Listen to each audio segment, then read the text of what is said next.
I put my heart and my soul into my work and have lost my mind in the process. For myself, I can only say at the moment that I think we all need rest. I feel like a failure. Vincent Van Gogh, Dutch painter.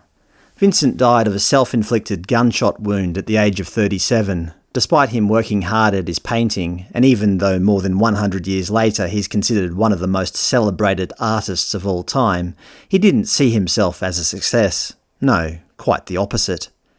Anyway, this video is not a biopic of Vincent van Gogh, although his story does show that people's hard work often goes unnoticed or unappreciated.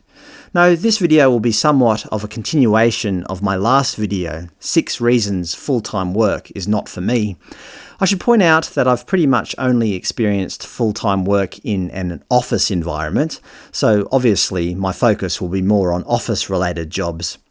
Previously, I mentioned the following 6 reasons I don't like full-time work.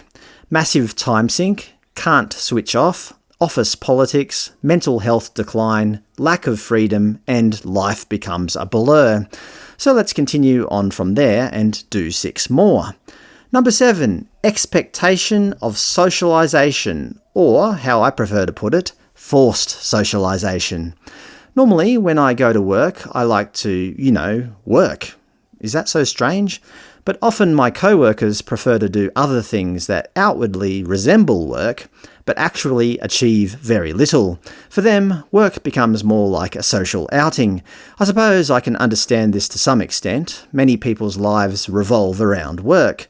This gives them very little time to have any sort of social life outside of work. So consequently, work becomes their social life in some kind of sick amalgam.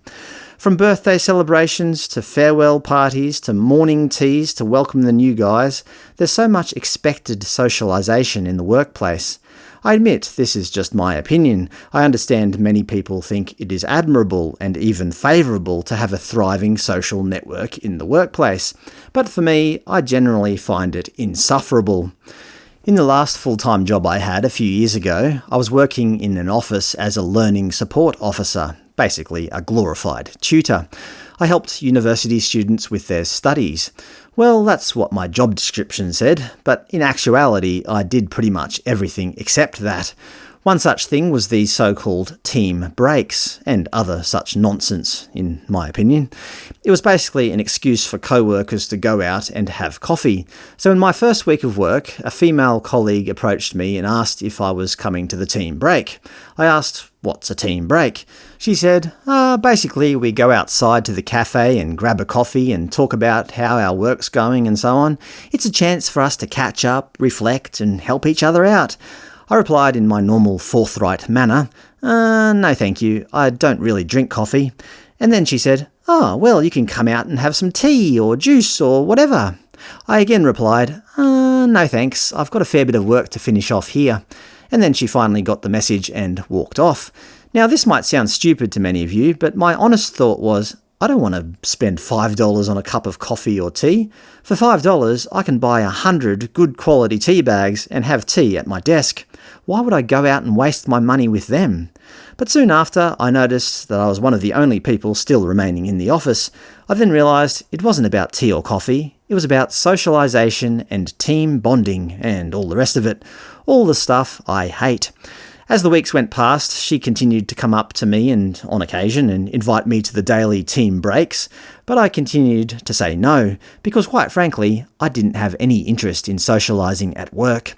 Not to mention that after her asking me about 20 times or so, it started to feel awkward and embarrassing, and for me to suddenly start saying yes would feel strange in my opinion.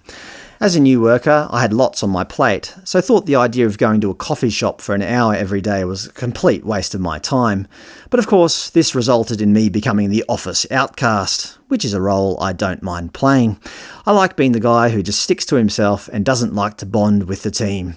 Yeah, full-time work is just not for me. At least when I was a casual, people knew I was a casual. I basically did the same learning support job as a casual for 5 hours a day, and everybody left me alone because, I was the casual. They knew I was only there temporarily being paid by the hour, so they left me to do my work, and that's exactly how I liked it.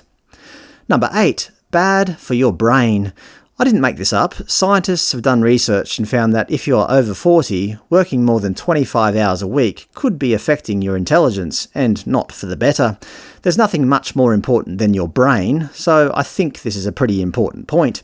Researchers at the Melbourne Institute of Applied Economic and Social Research in Australia found that through testing more than 6,000 workers aged over 40, excessively long working hours caused fatigue and physical and/or psychological stress, which damaged cognitive functioning.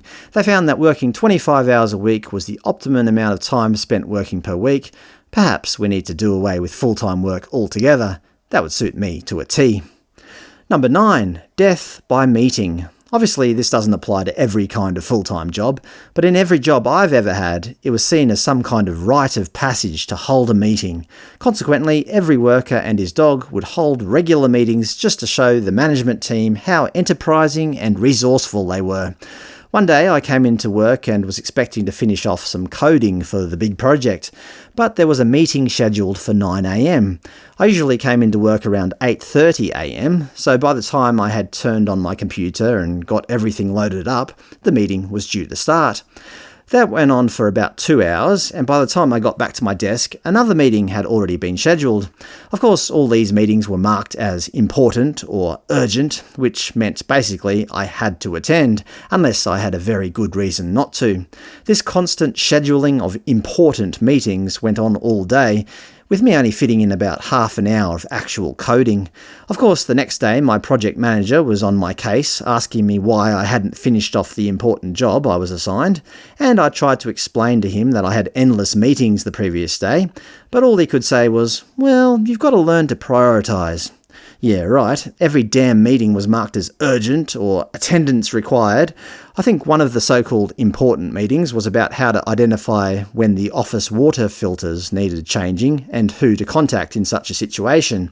I vaguely remember we had a guest speaker from some water filter company explaining the benefits of drinking clean water. Lucky he came in because I was this close to drinking out of the toilet bowl. I honestly think that all these meeting organisers purposely marked their meetings as important or urgent, because if they didn't, nobody would have ever attended. So ultimately, every meeting was considered important, and non-attendance was outlawed. I may not have physically died that day, but my enthusiasm for my job was certainly dead and buried. Number 10. Wage slavery, and to some extent, consumerism. I've kind of covered this in other points, I suppose, but it's worth repeating. Most people who are working a full-time job do it to get a wage. They need that wage and cannot live without it. The most obvious reason they need a wage is to pay off a debt, particularly their mortgage. There's also car repayments, bills to pay, and the ever-growing self-delusion that buying more stuff somehow brings them happiness. I'm old enough to know now that it doesn't really matter how much stuff I own, it just doesn't bring me extra happiness. Actually, extra stuff often does the opposite. It actively makes my life more stressful. Owning more cars means more car repayments, more registration fees, more fuel bills, more insurance costs, and so on. In my opinion, once you have the basics, shelter, food, clothing, electricity, and access to the internet, what else is it that you really need? Many people mistakenly think that if they can just get enough money, if they can just buy enough stuff, then they'll somehow reach some kind of end goal where their life becomes perfect. But I'll tell you a secret. Material possessions never result in your perfect happiness. But as I've seen with people I know who've chased that goal all their life, they never seem to reach the end.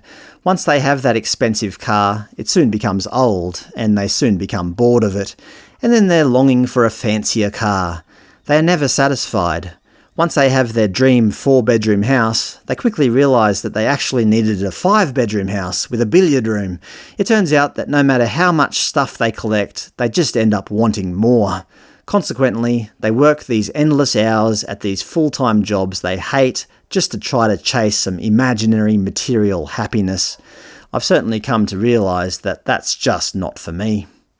Number 11. KPIs. I don't know if you've heard of this term or similar terms. If you haven't, you've lived a blessed life. It stands for Key Performance Indicators. It's basically a way for managers to monitor and assess their staff on their performance and progress and whether they're meeting their key professional targets or not. In my company, they would track how long you were logged onto your computer every day. They would track the length of every phone call you made. They would track which meetings you attended and which ones you didn't. For example, if you didn't attend the water filtration meeting, they would inevitably ask you quite seriously why you thought water filtration wasn't important. Remembering I worked as a computer programmer. I found that the more fear-based an organisation's culture is, the more things they measure and count. Basically, every month I would meet with my team leader to discuss my KPIs. It was the biggest load of BS I've ever witnessed. You were expected to show them how well you're engaging with the team, how you're contributing to the team's success, how you're contributing to the organisation's culture, and how you're helping the organisation achieve a financial profit. Ultimately, I think it was a way for lousy managers to show that they were doing something important. Instead of actually, inspiring the team to achieve their goals, they relied on measuring and evaluating their employees against some arbitrary figures found in some arbitrary spreadsheet. It was basically a way of scaring you to work harder, although they euphemistically called it encouragement. In my opinion, it made work as mechanical and inhuman as possible. From my experience, a group of programmers with a common goal can achieve great things, but all this KPI BS, where every move was being monitored and tracked, meant that most of the employees' focus went to reaching their daily and weekly KPI goals.